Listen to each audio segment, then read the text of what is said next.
This was a pretty great haul.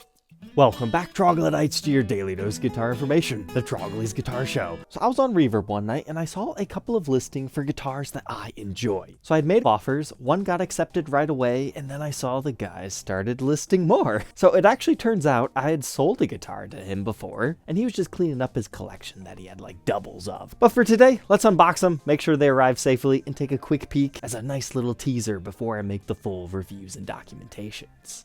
But this first one is a sight for sore eyes. This is how I mark my cases, and that's my writing. Return KM. Which I'll be honest, when I made an offer on this, I didn't realize I had owned this guitar before. So this is a Les Paul KM that has one of the cool custom-made plaques on it. Only the very early ones featured those. Let's look at our pattern right there. Then I was thinking it was this one. But nah, that's not the same at all.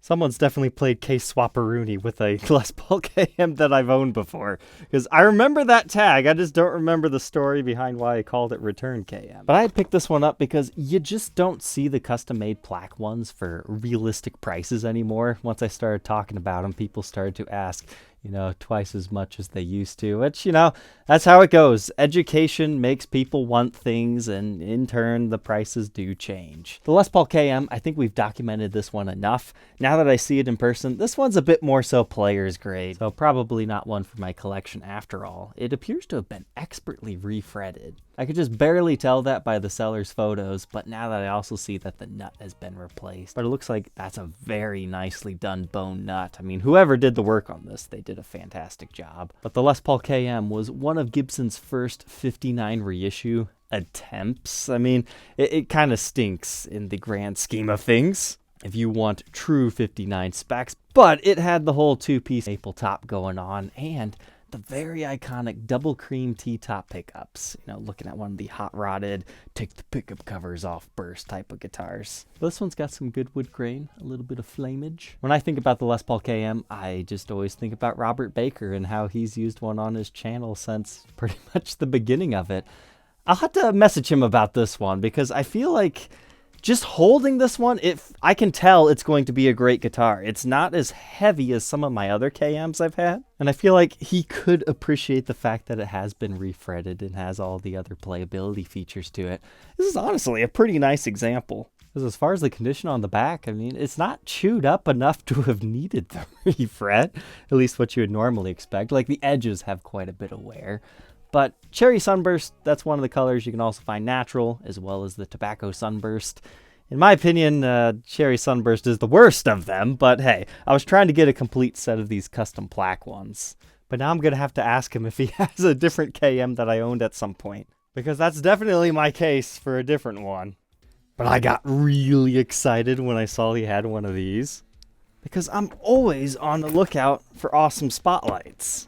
If you're not familiar, I actually created a dedicated website to the Spotlight Special. It's called GibsonSpotlightSpecial.org, where in article format, all the information I have, as well as photos of all the ones I've seen. So if you have photos, whether you're looking to sell it or not, I would love to keep working on that database. But this was a number that I had never seen before, and I thought, oh, wow. Yeah. I don't regret paying as much as I did for this one. Like, I would say I got decent deals on everything else, but I told him, hey, if I beat that other offer on this guitar by $500, will you take the offers on the other ones? And he said, sure, let's go for it. And yeah, this one will not leave my collection. This is such a unique top. It's not super pinstripey. It's not really necessarily quilt territory. It's like somewhere in the middle. I really do like this one. So this one, we'll see a full review and documentation of it, but it'll probably be a while, because I like to space out the Spotlight content. But I've got to say, I don't hate the knobs that were put on it, because it does match very well with the binding. But that case must have been in a flood at some point in time. Your bottom latch should not be that rusty. This next one is kind of a break from what we've been seeing. It was one of those, I didn't really care if we made a deal on it or not. I just thought it was beautiful. Here's just a quick little sneak peek. I'm not going to tell you anything about it. I just thought it had a very unique top for a reissue. And yeah, I'm glad I was able to make a deal. That is, wow. One of the most 3D moving tops I've seen. Like, there's flame tops, but this This right here, I've seen thousands of Les Pauls, and I have not seen a top exactly like this one. It's very cool. And wait until you see the fretboard. But now this one I've been wanting to review for a while. There's a very small number of Norland limited editions that I haven't been able to document yet, and this is one of those. It might not be the most exciting model ever, but it's a gold top. So I think, what was that? A couple of months ago, some guy was saying, do gold tops. And generally, I just don't like them all that much. Like, I understand the appeal. The gold finish really shows off the top carve of a guitar, and they do change colors in person, you know, from that light gold to the dark gold. There is a beauty to it. But this one's a little bit more special because it's actually from the year 1982, and it's an anniversary model. That's all I'm going to say this time, because we're just going to do a full review and documentation soon on this one, because I'm pumped to tell the story. It's something I haven't said a million times before, but unfortunately, this one's not the one for my collection because of a certain replaced part. Maybe you saw it here. But this gentleman said he's got other stuff. We'll see if I buy more stuff from him. But you might have noticed we've got a couple of things over here. These were sanctioned because it didn't come from the same seller. But I was on eBay one night, and I noticed an interesting listing for Gibson memorabilia. To be honest, I'm not sure how much value this has to the average Joe, but I thought it was unique enough after seeing it not sell at auction once that I could make him an offer for a bulk listing. Because I personally don't want to spend hundreds and hundreds of dollars on paper, because I forget how much I pay, and then it doesn't really have any set market. But I just think it's cool to see this stuff. Looks like we're talking about some of the newer Gibson basses of the late 70s.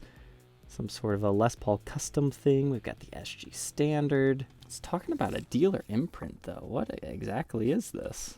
Okay, I think I know what this is. So you can't really see this, but this is a dealer sticker that you're supposed to put in your window.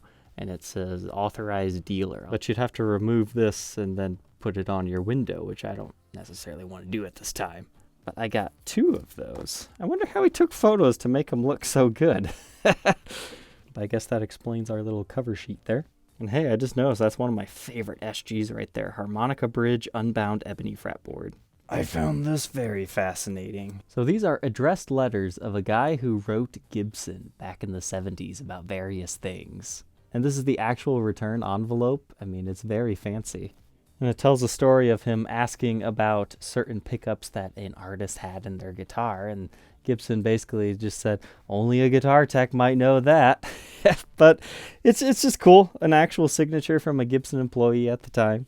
But it was not just 1, but 2. And I actually bought these from the original owner. That's why I'm saving his address. I'm not sure if he still lives there or not. This next one, he was asking about like a catalog or literature, and Gibson basically just said, go see your dealer, but we can send you these. So here's some original minty fresh catalogs from the 70s.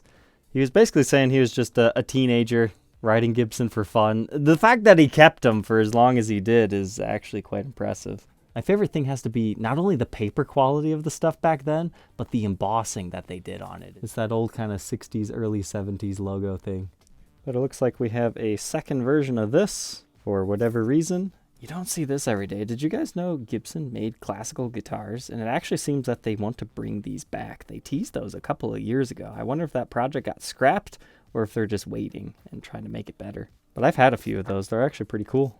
Here's a little Gibson Banjos pamphlet. But now we're getting into the good stuff. Minty fresh suggested retail prices from November of 1971. Like, wow, this is suspiciously clean. That was well kept. And stored in a good area, too. Here's a pamphlet about the jumbo guitars, equally as clean. We've had a few of these bass places on the show, but this one, by far the cleanest one I've seen. This is a great explanation of the early 70s SGs, from special to custom, all the way down to the ones we don't talk about. Here's Keith Richards with a Les Paul Custom. This is a whole, oh wow, yeah, there's some good stuff in here. Oh, good old Carlos Santana here. It's nice to have an original version of that. And of course, we can't forget Mr. King. I seem to be missing something. Hey, Trogly from the future here. I found it. It was hidden inside the bass place. It actually still has the disposable record. that you could put on your machine to learn about it. I've always wanted one of these ever since I knew it existed. You won't see anything like this ever again. Now we've got this one. I saw Sam Ash list this. You know, sometimes they do have good deals on Reverb, but you know, it's kind of like Guitar Center. Not all Sam Ashes are created equal. But inside here, there's no guitar. What? No, I'm just kidding. It was just a case. I just bought a case. You don't see 70s, early 80s Firebird cases too often. At least that's what they said it was. I don't know. I suppose I could check the fit. But I figured, you know, when you need one of these, that's when they're the most expensive. If you don't need it and you can just buy it and be like, you know what, one day I might, that is the best time to buy. They didn't make that many from this era, and this one is particularly clean. But our last little fun guitar, you guys tell me, should I make the video on this again? We did it a while ago. And it's not my favorite model in the world, but I got another one of these things, the Futura. The set neck version, not the Corvus. It's got the 2 pickups. It is a beautiful monstrosity. If you're someone that likes to buy and flip guitars and you see one of these at something that's like half the price that everybody else is asking, don't. These things are very, very difficult to sell. But I bought this one to add to my collection. I mean, it's got some weird yellowing to it in certain areas. Like you can tell it was sitting on a stand and it's got the rash, but yeah, I'm glad I took the chance on this one. It is exceptionally clean outside of those. And it sat on Reverb for like 10 hours at $1,300. It's like, yeah, for that price, I will gladly put one of these into my collection because I like how weird and quirky they are. All right, troglodytes, I think that's enough fun for tonight. Give yourself a minute to take that all in, and we'll see you tomorrow on the next episode. Take care.